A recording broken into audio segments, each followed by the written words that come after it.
Hi అండి. ఇక్కడ నేను ఈరోజైతే చికెను, పూరీలు, బజ్జీలైతే చేసిన. ఎందుకు చేసినా మీకు చెప్తాను. మొన్న మా చిన్నోడికి హెల్త్ బాలేదని చెప్పిన కదా, అదేందోనండి ఇంట్లో అందరికీ అలానే అయింది. నాకైతే వామిటింగ్స్, మోషన్స్, అసలు ఫుల్ కడుపు నొప్పి లేచింది. నేనేమనుకున్నా అంటే ఏదైనా డైజెషన్ ప్రాబ్లమ్ కావచ్చనని నేను కూడా అట్లనే అనుకొని టాబ్లెట్ వేసుకొని ఉన్నా. అసలు వాటర్ తాగినా ఏం తాగినా కానీ ఫుల్ వామిటింగ్స్ అవుతూనే ఉన్నాయి. కడుపు నొప్పి అయితే తగ్గింది, ఇంకా మోషన్స్ అవైతే అట్లానే కంటిన్యూ అయింది. ఒక 1 వీక్ నుండి అసలు నాకు ఇదే పరిస్థితి. అసలు ఇవ్వడానికి కూడా ఓపిక లేదు. అసలు నేను డే మొత్తం పడుకొనే ఉండుడు, అసలు ఏం తినలేదు. కనీసం వాటర్ తాగడానికి కూడా నాకు భయమైంది. వాటర్ తాగితే కూడా వామిటింగ్ చేసుకున్నాడు. అయినా కానీ నేను హాస్పిటల్ పోయినా, మెడిసిన్ తీసుకొచ్చుకున్నా, వాడుతున్నా. కొంచెం కూడా ఏం చేంజ్ లేకుంటుండే.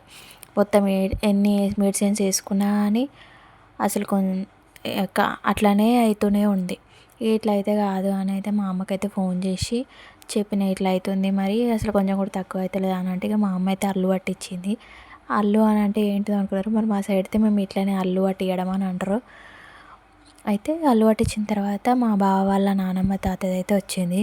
ఇక మా అమ్మ చెప్పింది, చికెన్ తీసుకొచ్చి ఇట్లా అన్నీ చేసి మొక్కి పెట్టుర్రి, ఏం కాదని చెప్పేసి అన్నది. ఇక అందుకోసమనే నేను ఈరోజు ఇక చికెన్, పూరీలు, బజ్జీలు అయితే చేసిన. పూరీలు అయితే ఎక్కువ వేయలేదు, జస్ట్ మొక్కు మందం వేసిన. ఎందుకంటే నాకు చేతనైతే లేదు కాబట్టి అట్లా కొన్ని మొక్కు మందం అయితే చేసిన. మీకు రెసిపీస్ కావాలంటే గిట్ట కామెంట్ చేయండి, నేను మళ్ళీ తర్వాత వీడియోలో చేసి చూపిస్తాను.